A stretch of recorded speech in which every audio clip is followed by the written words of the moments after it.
اللہ من الشیطان الرجیم بسم اللہ الرحمن الرحیم لقد من اللہ علی المؤمنین اذ بعث فیہم رسولا صدق اللہ العظیم وصدق رسولہ النبی الکریم الامین۔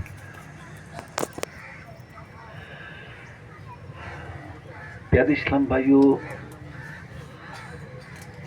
میں آپ سب حضرات کو اور یہ جو میلاد کمیٹی ہے ان سب کے ممبران کو مبارکباد پیش کرتا ہوں، جو اس پرفتن دور میں، گئے گزرے دور میں، جبکہ ہر بندہ مادیت کے پیچھے بہت بھاگ رہا ہے، میرے پاس دولت آ جائے، دولت آ جائے، دولت آ جائے، یعنی صبح اٹھتا ہے تو اسی فکر میں نے کیسے دولت کمانی ہے، رات کو سوتا ہے تو اسی فکر میں کہ میں نے کہاں کہاں سے مال کمایا ہے اور کہاں صبح اٹھ کے کمانا ہے۔ ایسے گئے گزرے دور میں میں سمجھتا ہوں کہ ایسی تنظیم کا اہتمام جو لوگوں کو روحانی غذا مہیا کرے، ان کے اندر روحانیت پیدا کرے۔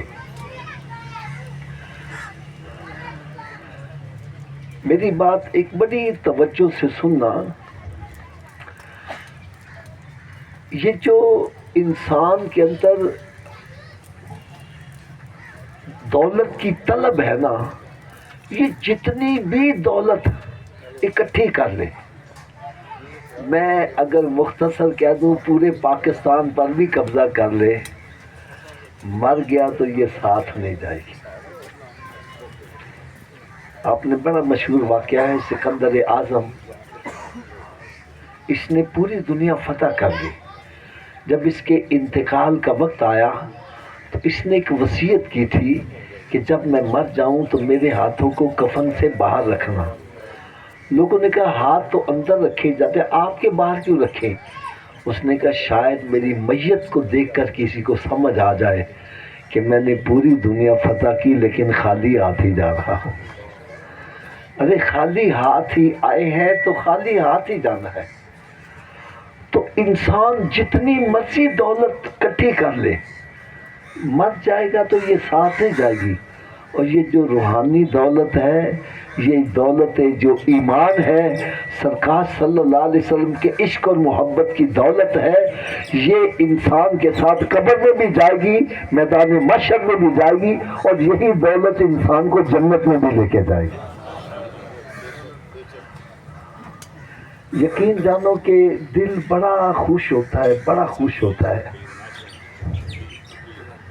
کبھی آپ نے غور کیا ہے کہ یہ جو چپائے ہیں، بہائم ہیں، ان کو بنانے والا کون ہے؟ تھوڑا سا اونچی آواز سے بولیں۔ کافروں کو بنانے والا، ہندوؤں کو، سکھوں کو بنانے والا، یہود و نصارہ کو بنانے والا۔ یار ہم کتنے خوش نصیب ہیں، اللہ تعالیٰ نے ہمیں مسلمان بنایا۔ اور یہ یقین جانو، مسلمان بھی بنایا تو ایسا عقیدہ عطا کیا جو ادب کرنے والوں کا عقیدہ ہے، اور یہ صرف اور صرف اللہ کا فضل ہے، ہمارا اس میں کوئی کمال نہیں ہے۔ کیوں حضرت صاحب، ہم کوئی اپلیکیشن دے کر آئے تھے کہ ہمیں عاشقوں میں پیدا کرنا؟ ہم نے کوئی درخواست دی تھی؟ اگر میں سچی بات کہوں، ارے جنہوں نے درخواستیں دی وہ اللہ کے نبی تھے، عرض کرتے یا اللہ ہمیں اپنے محبوب کو امتی پیدا کر دے۔ ہم نے دعا بھی نہ مانگی، رب نے پیدا ہی محبوب کو امتی بنا کے کر۔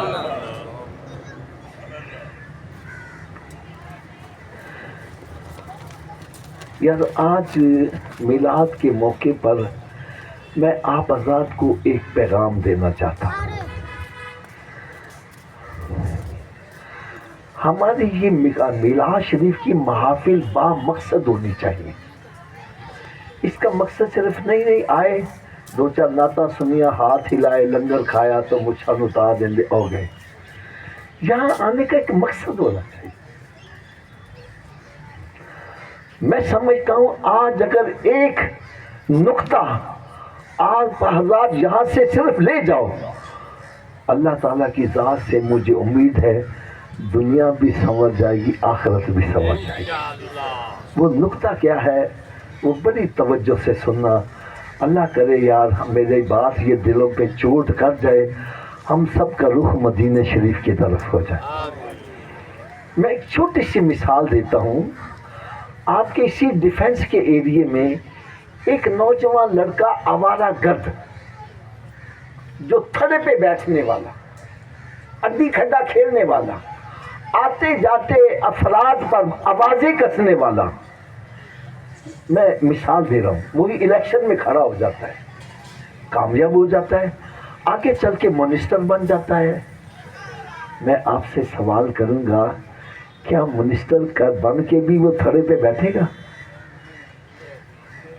مجھے بولو ذرا، کیا منسٹر بن کے بھی وہ اڈی کھڈا کھیلے گا؟ کیا منسٹر بن کے بھی وہ آوازیں کسے گا؟ کیوں؟ بندہ تو وہی ہے، اب کیوں نہیں کرے گا؟ آپ کہیں گے حافظ صاحب اس کے سر پر منسٹری کا تاج آ گیا ہے۔ جس کے سر پر منسٹری کا تاج آ گیا وہ کہتے ہیں میں نے اس تاج کے شایان شان کام کرنا ہے، اور جو اس کے شایان شان کام نہیں وہ نہیں کرنا۔ یار جو منسٹری کا تاج سر پر رکھ لے اس کے اندر احساس پیدا ہوتا ہے میں کوئی ایسا کام نہ کروں جس سے اس تاج کی حرمت میں کوئی حرف آ جائے۔ یار میرا عقیدہ ہے اگر آپ حضرات میرے اس عقیدے کے مطابق ہے تو یار آپ بھی اس میں شامل ہو جائیے گا۔ میرا یہ عقیدہ ہے کروڑوں منسٹروں کے تاج ایک طرف ہو، میرے آقا کی غلامی کا تاج سب سے افضل اور اعلیٰ ہے۔ کروڑوں منسٹروں کے تاج ایک طرف ہو، سرکار کی غلامی کا تاج سب سے افضل اور اعلیٰ ہے۔ اب میں ہاتھ باندھ کر سب کی خدمت میں عرض کروں گا منسٹر کے سر پر تاج ہو تو وہ اس کے شان کے خلاف کام نہ کرے۔ ہمارے سر پر کنتم خیر امت کا تاج ہے اور ہم تاش کھیل رہے ہیں، ہم زنا کر رہے ہیں، ہم شراب پی رہے ہیں، ہم فراڈ کر رہے ہیں، ہم چیٹنگ کر رہے ہیں، ہم ہیرا پھیری کر رہے ہیں، ہم فراڈ کر رہے ہیں، 2 نمبر مال کو 1 نمبر کر کے بیچ رہے ہیں، کوئی یتیموں کے مال کا قبضہ کر رہا ہے، کوئی بہنوں کی جائیدادوں پر قبضہ کر کے بیٹھا ہے۔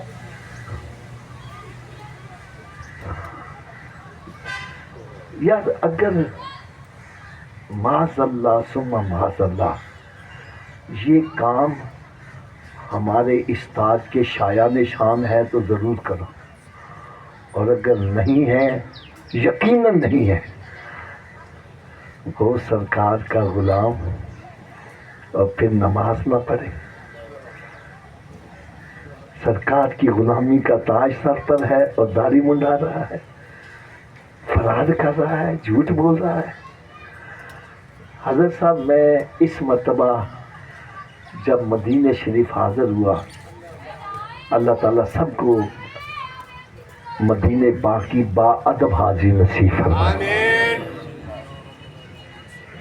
میری ایک روٹین ہے، ایک عادت ہے، میں کوشش کرتا ہوں فجر کی نماز سرکار صلی اللہ علیہ وسلم کے قدمین شریفین میں ادا کروں، اور جہاں میں بیٹھتا ہوں دائیں طرف گنبد خضرا ہوتا ہے اور بائیں طرف جنت البقیع ہوتا ہے۔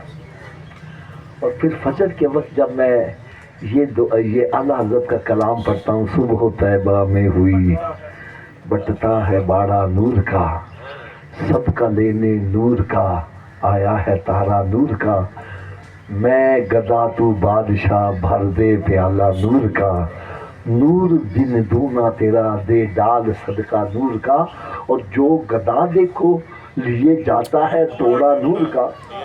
ارے نور کی سرکار ہے کیا اس میں توڑا نور کا؟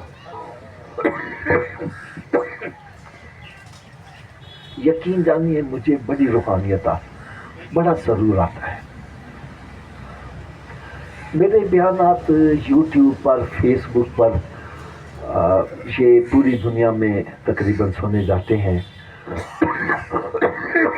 اس وجہ سے نا لوگ چہرہ شناس ہوتے ہیں. نعرہ تکبیر، نعرہ رسالت، آمد مصطفیٰ، آمد مصطفیٰ، چہرہ والضحیٰ، چہرہ والضحیٰ، نعرہ رسالت، نعرہ رسالت، پتی پتی پھول پھول. اچھا وہاں جب بیٹھے ہو نا تو چہرہ دیکھ کر لوگ اکٹھے ہوتے ہیں. بعض کا تو رش بڑا لگ جاتا ہے. جب میں پاکستان واپس آنے لگا، چند دن رہتے تھے، تو انڈیا کے ایک سید زادے وہ بھی وہاں پر تشریف لے آئے اور بڑی محبت کی انہوں نے باتیں کی. اور آخر میں حضرت صاحب جو ایک بات انہوں نے کہی، یقین جانو کئی دن تک میرے آنسو ہی نہیں تھمتے تھے. روتا جا رہا تھا، روتا جا رہا تھا. وہ بات کیا تھی؟ یار اس کو اپنے دلوں کے اندر جگہ دو.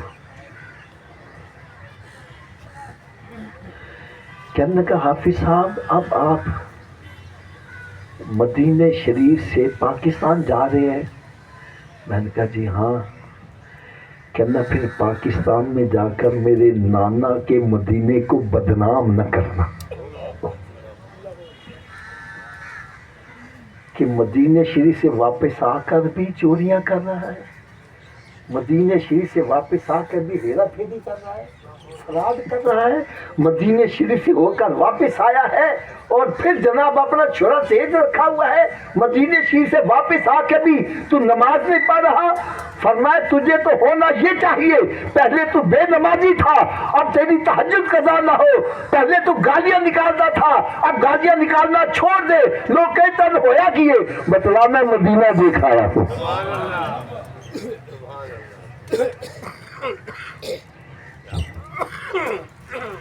میں مدینہ دیکھ آیا.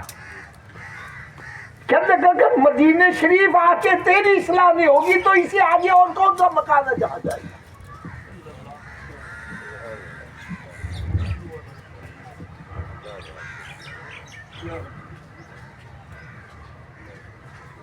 رکتے ہیں یہیں آ کے قدم اہل نظر کے، کیونکہ اس کوچے سے آگے نہ زمین ہے نہ زمان. اس سے آگے کہاں جائے گا؟ تو یار میرا آپ سب کے سامنے ایک پیغام ہے، وہ بھی میں ہاتھ باندھ کر عرض کروں گا. خدا کے لیے میرے آقا کے میلاد کی محفل کو بدنام نہ کیا کرو. خدا کی قسم میرے آنکھیں شرم سے جھک جاتی ہے، میں کوئی جواب نہیں دے پاتا. وہ کہتے ہیں کہاں ہے میلاد منانے والے؟ سارا سال مسجدیں بھرتے ہی نہیں. اگر آپ کے پاس اس کا جواب ہے مجھے دو. خدا کی قسم ایسی ایسی جگہ جاتا ہوں جہاں 60 لاکھ روپیہ ایک محفل میں لگایا جا رہا ہے، پورا گاؤں سجایا جا رہا ہے. آؤٹ پٹ کیا ہے؟ کچھ بھی نہیں.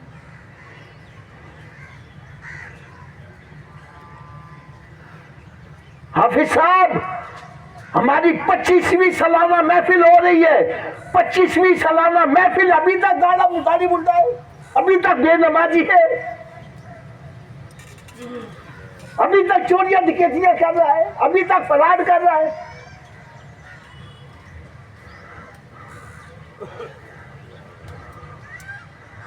بھائی تجھے تو یہ ہونا چاہیے، پہلے تو بے نمازی تھا، اب تو جا کے نمازی بن جا. پہلے بیوی بچوں کو گالیاں نکالتا تھا، اب گھر میں داخل و سلام کر. گالیاں نکالنا چھوڑ دیں. بیوی بھی کہے تجھے ہوا کیا ہے؟ بتلا میں سرکار کے میلاد سے ہو کر آیا ہوں. یار میرے آقا صلی اللہ علیہ وسلم کے میلاد ایک انقلاب ہے.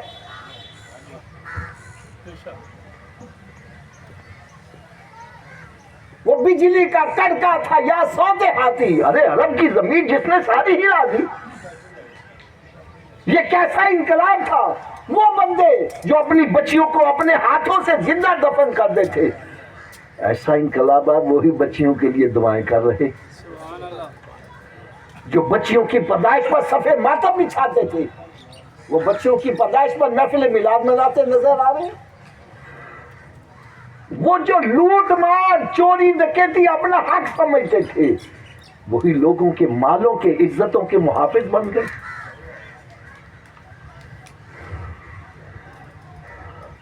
وہی لوگ جو اپنی ماں کو بوڑھی ہو جاتی منڈی میں جا کر بیچ آیا کرتے تھے،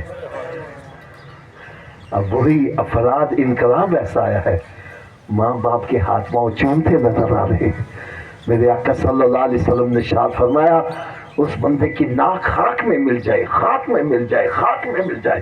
صحابہ کرام تڑپ گئے کہ کس زبان اقدس سے نکل رہا ہے، جس کے بارے میں قرآن کہہ رہا ہے وَمَا يَنطِقُ عَنِ الْهَوَىٰ إِنْ هُوَ إِلَّا وَحْيٌ يُوحَىٰ۔ میرا محبوب تو اپنی مرضی سے بولتا ہی نہیں، جب بھی بولتا ہے کلام الہی ہوتا ہے۔ کسی شاعر نے اس کی بڑی پیاری ترجمانی کی، وہ کہتے ہیں کلام خدا ہے کلام محمد، اسی سے سمجھ تو مقام محمد۔ دو عالم خدا کی رضا چاہتے ہیں، خدا چاہتا ہے رضا محمد۔ میں جو ایک پیغام آپ کو دینے لگا ہوں آج، وہ صرف اتنا ہے، ہر بندہ دل میں احساس پیدا کرے کہ میرے سر پر سرکار کی غلامی کا تاج ہے، تو میں نے اس تاج کی لاج رکھنی ہے، کوئی ایسا کام نہیں کرنا جس سے اس تاج کے اوپر حلف آ جائے۔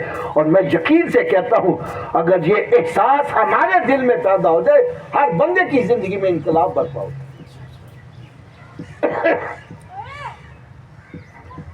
اگر نہیں سمجھ آ رہی تو میں چلتے چلتے ایک مثال چھوٹی سی عرض کر دوں۔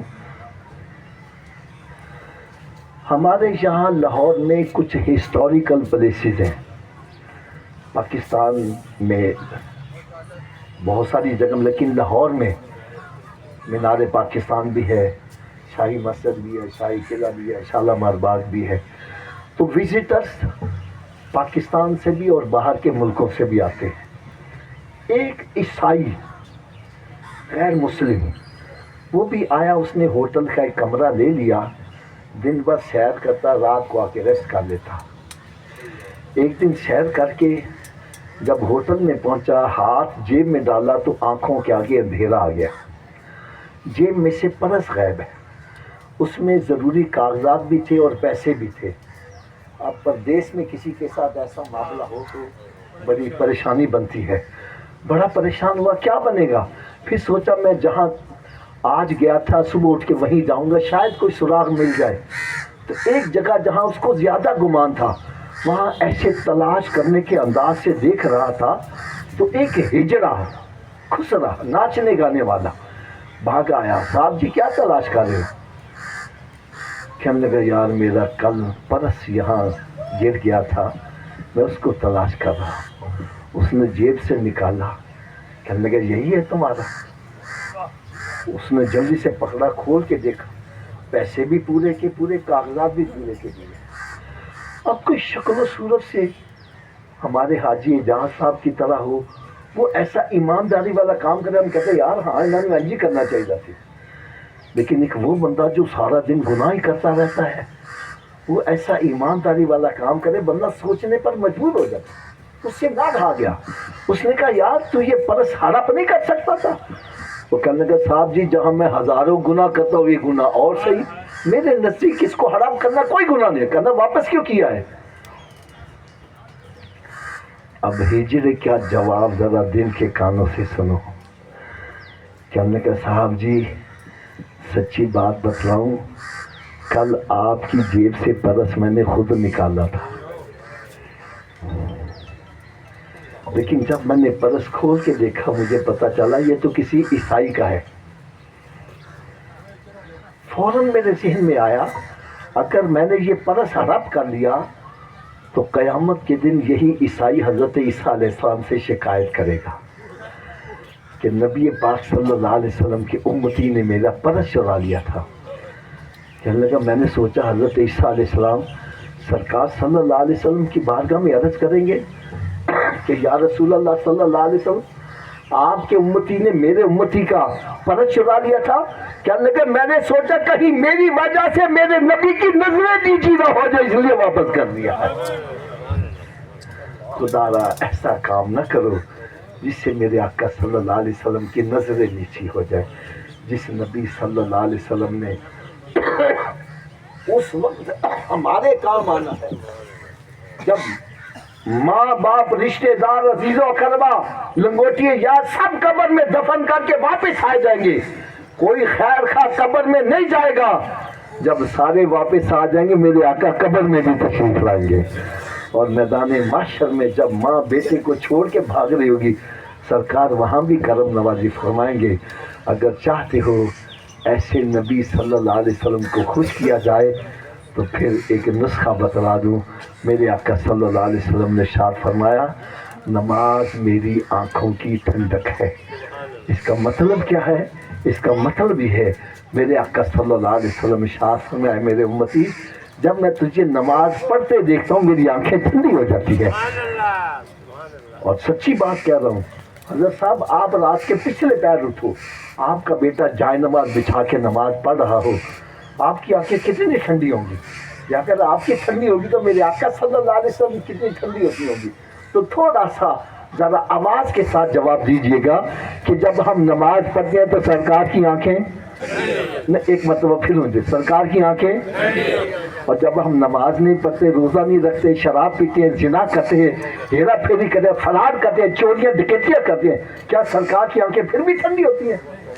اے دیکھو میرے ہاتھ بندے ہوئے خدا کے لیے، ارے جس نبی کا میلاد مناتے ہو آنکھیں بھی انہی کی ٹھنڈی کرو. یہ نہ ہو میلاد تو سرکار کا منا رہا اور آنکھیں ٹھنڈی شیطان کی کر رہا ہے. اللہ تعالی ہم سب کو سمجھنے کی اور عمل کرنے کی توفیق عطا فرمائے. وما علیہ